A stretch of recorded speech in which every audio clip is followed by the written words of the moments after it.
Let's talk about the men's Royal Rumble match. And Cody was not the betting favorite, and I wish I would have put some money on him because he was a plus 250. Man, that was a dollar and a half for every dollar you could have put down on that. CM Punk was the favorite, but Cody walks out and is immediately pointing to Roman Reigns, screaming he's coming for him. Guys, were you surprised at all that Cody actually did win this thing? Let me go to Phil first on that. Mixed. In my brain, I was like, it's going to come down to Cody and CM Punk. And then so there was part of my brain that was like, we got all the way through the Rumble to get CM Punk and Cody. And I'm like, okay, all right, this was exactly as I thought it was. And it was weird because I felt, I don't want to say let down because they're two of the best, best talents in the world. But at the same time, it was like, I guess because in my brain, I knew, or I felt like that's what was going to happen. And then it ended up happening. I was like, oh, this was a little too on the nose for me. Here's a question I'll ask all of you because I don't know. And I'll freely admit that I think I watch wrestling a lot more via Twitter than I do like actually when it's broadcasted. Does Cody still have the same steam he had a year ago? Is there still that force and momentum behind him that makes people that interested in him? I'm not saying anything bad about the talent and the ability of a Cody Rhodes. It's just I feel that energy just isn't at that same place going into Mania. Yeah, I think there is. I think people are still behind him, and having been at WrestleMania last year, there was just such a sense of what just happened to this guy, and so many people were disappointed and felt like, man, when is Cody going to get this chance? And the series with Lesnar and everything else, I think everybody was just like, what are they going to do to keep this going? And when's he going to get his chance again? And when you're out around the fans, I think people are just like, man, we want Cody to win this. I just feel like there's a sense of, let's get this done. Let's get him on top. He's worked so hard, and people just love the guy. And it's it's not like everybody was running around like Hulkamania or anything, but there's just a real feel of this man should be the world champion, and let's give it to him. I'm okay with it. I'm glad that he won, if I'm being honest with you. I don't think it's such bad publicity or stories like some people are saying. The only thing that I will say about the whole Rumble in general, guys, I don't know how you feel about it. At least for me, growing up watching it, it was always about the excitement of what's going to happen next, of who's going to come out, or if they're going to be an old school legend or someone that's super popular. And I'm sorry, that just was not there last night. There was no excitement. The whole Pat McAfee thing, I love Pat. That was a wasted spot that could have gone to another WWE superstar that's trying to get that rise and that notoriety, and you didn't do that. Very wasted. I get it. It was funny. You try to do that. But overall, you didn't hear the excitement from the announcers like it was when I was growing up, at least. Oh, my God, it's so-and-so. Oh, my God, it's this person.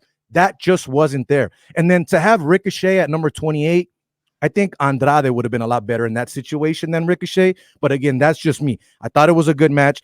I was texting Mark back and forth. I told him Cody's going to go to the end. Cody's going to win it when they had the final four. So it was towards the end. But still, I'm okay with the ending. It sets up the Roman Reigns thing. I think Cody will end up finally close the chapter, get his belt.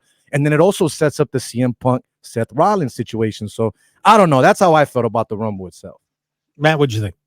I was thrilled that Cody won because let's face it, the overlooming shadow of The Rock has been prevalent for weeks now. And reports are coming out this morning that they still plan to do Rock versus Roman Reigns at some point this year. Mm-hmm. And to me, at this point, there's only three logical spots. One, Roman works both nights of WrestleMania 40. Two, they do it at SummerSlam. Or three, they do it in Saudi. And that's my least favorite of the three options. But if they're still planning to do Rock and Roman this year, they need. That's pretty much it. Like they're not doing it anywhere besides WrestleMania, SummerSlam, or a show in Saudi. Because at this point, I don't think there's enough time to build to him and Roman at Elimination Chamber. And reports are suggesting Roman's not even going over to Australia for Elimination Chamber. So yeah, they're running out of spots, but no, I'm thrilled for Cody. I think Cody has just as much momentum now as he did going into WrestleMania 39, and I think that'll be very evident on TV over the next 2 months. The one thing WWE needs to be very cautious of is they can't get cute again. Cody needs to win at WrestleMania 40, because if he loses again in the same fashion he lost last year, that's when he's going to lose his steam. That's when he's going to lose his momentum, and they're going to kill the golden goose. WWE has their new John Cena right now in Cody Rhodes. And the difference between Cody Rhodes now and John Cena in his prime is John Cena divided the audience. Cody doesn't have that divide right now. Everybody loves Cody. As long as they don't screw this up, they have gold on their hands for the next several years. So WrestleMania 40, it's go time for Cody. It's time to finish the story. And I just hope to God they don't screw it up. And When has the WWE screwed up anything? until Triple H comes out and pedigrees him, you know. Oh. And something. Okay, so something you all said. So about about bringing back older roster members, and I was thinking about that too. But at the same time, so as before I came on the air in the correct time I was supposed to be on, you all were knocking on the Repo Man. If Repo Man walked out through that curtain, I would have lost my mind. Like I really honestly would have been like, oh my God, it's the Repo Man. Like I would have been all for it. Barry's awesome. I can't. I just picked the awesome. Name. Like, I picked the name. I'm sorry. I even thought legit because so there was a clip that got shared around, I guess from the Pat McAfee show, that Paul Heyman was on, and it starts with Backlund, Bob Backlund, and it's like I guess they somehow brought up Bob Backlund could be a surprise entrant in the Royal Rumble, and so I really thought like, oh my gosh, we're gonna get Bob Backlund in the Royal Rumble. I agree with the Pat McAfees. I wanted more because in my brain too. Here's a guy who competed in War Games for you, and now like he's like, oh, I'm afraid to like touch the ropes. Like what? Yeah, 34 seconds. 34 seconds. Yes, I know Omos is in the ring, Pat, but you didn't need to go after Omos. There were other people in there that you could have went in and stomped on somebody who was laying in a corner or something. I love Pat, and everybody that was watching the pay-per-view with me last night laughed. Like everybody in my living room thought the Pat McAfee spot was hysterical, and it was entertaining, but they definitely could have done more with him than they did. And I also think the commentators' overall enthusiasm in the crowd until the end was down because you took a 4-match card and made it 4 hours. You can't do that. Yeah, that's too long of a.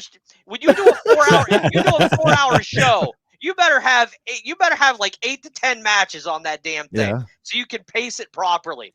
4 matches in 4 hours, you're out of your damn mind, Triple H. What are you doing?